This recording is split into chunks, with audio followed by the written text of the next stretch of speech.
Olá! O TH Entrevista dessa semana convidou a neuropsicóloga Fernanda Barreto, que está chegando o dia de finados, né? Agora dia 2 de novembro, e a gente vai conversar um pouco como que as crianças podem lidar com o luto, né? Como é que os adultos podem ajudar nesse processo, e depois a gente conversa mais sobre outros assuntos. Tudo bom, Fernanda? Tudo bem, bom dia. Prazer estar aqui. Bom, as crianças, elas passam por esse processo de luto de maneiras diferentes, mas os adultos que estão ali acompanhando essa criança, eles têm um papel fundamental.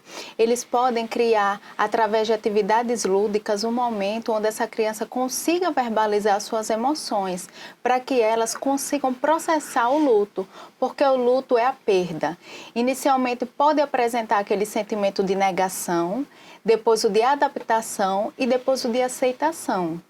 Mas a gente tem que sempre observar se esses sentimentos, se essas fases, elas vêm acompanhadas de muita tristeza, de isolamento. Precisamos identificar como essas crianças estão lidando com as emoções, com aquele turbilhão de emoções que elas estão sentindo diante de uma perda. Existe algum comportamento que é preocupante, que se o adulto observar na criança nesse processo, que ela perdeu o vovô, a vovó, um tio, né? Até o próprio pai ou a mãe, que nesse período recente que a gente passou, né, de pandemia, da Covid, tem muitas pessoas perderam seus entes queridos e ainda teve o processo do isolamento social. Então, teve um aumento, né, desse número de pessoas deprimidas, com depressão, com ansiedade, né? Sim, e muitas vezes as crianças, elas apresentam comportamento agressivo, comportamento de isolamento, crises de choro constantes. Então, os pais ou os adultos que estão acompanhando aquela criança, eles precisam ficar atentos. E uma excelente iniciativa deles é iniciar a terapia com elas. As crianças na terapia infantil, elas conseguem verbalizar suas emoções, processar todos os sentimentos que elas estão sentindo diante daquele momento do luto e também começar a compreender como ela pode lidar com ela mesma. Então, isso é fundamental.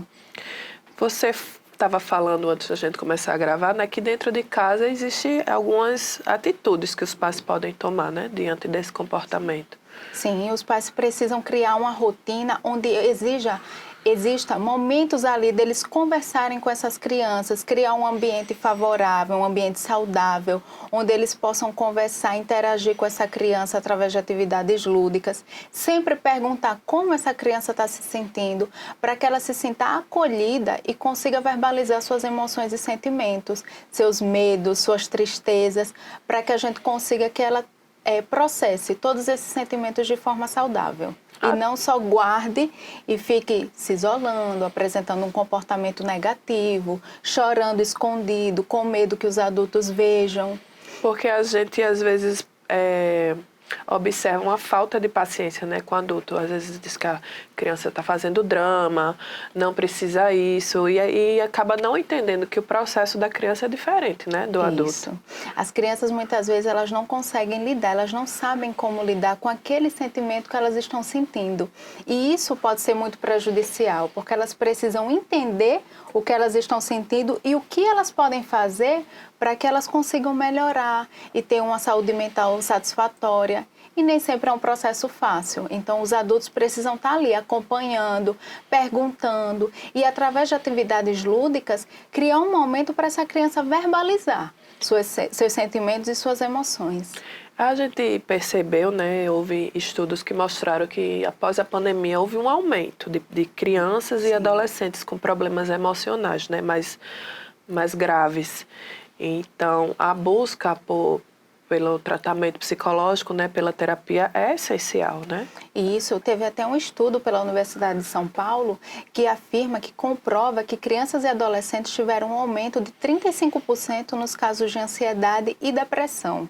Então, o apoio ali psicológico, né, os atendimentos, as sessões de terapia, elas têm um papel fundamental para que essa criança, esse adolescente consiga ter mais saúde mental e qualidade de vida. E tem que começar na infância, porque a gente vê que essa nossa geração, né, com mais de 30 anos, tem muitos traumas de infância que nunca foram tratados, né? E a gente acaba muitas coisas não dando certo na nossa vida e a gente não entende por quê. Às vezes faz parte desse processo de não ter tratado esses traumas. E isso porque muitas vezes um fato que aconteceu lá na infância, ele repercute na adolescência, na vida adulta, porque o que é que acontece? Às vezes a criança ela passa por processos dolorosos e ela guarda.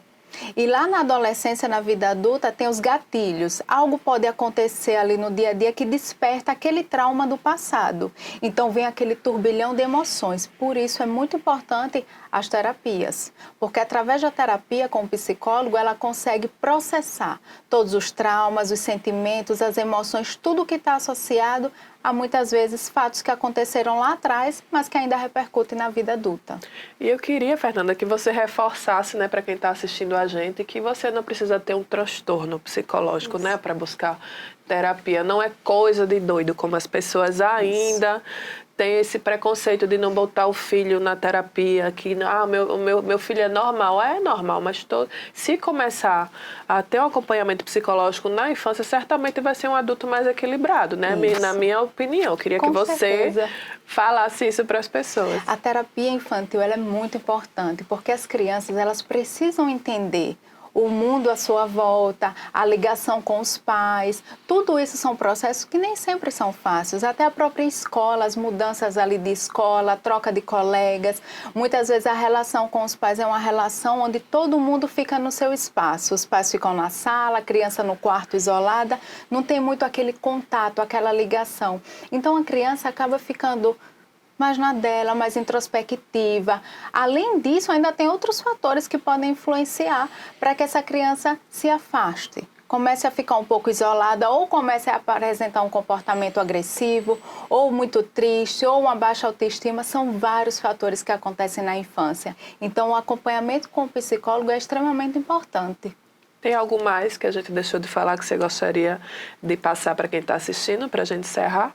Estejam sempre atentos aos seus filhos, conversem com eles, criem um ambiente favorável, onde você possa conversar e perguntar como foi o seu dia, para que ele também consiga verbalizar suas emoções, contar com você para tudo, se sentir acolhido, isso é muito importante. Além de reforçar e fortalecer essa relação pais e filhos, também permite um bom desenvolvimento de crianças e adolescentes. Joia, esse foi o recado da neuropsicóloga Fernanda Barreto para o TH Entrevista dessa semana.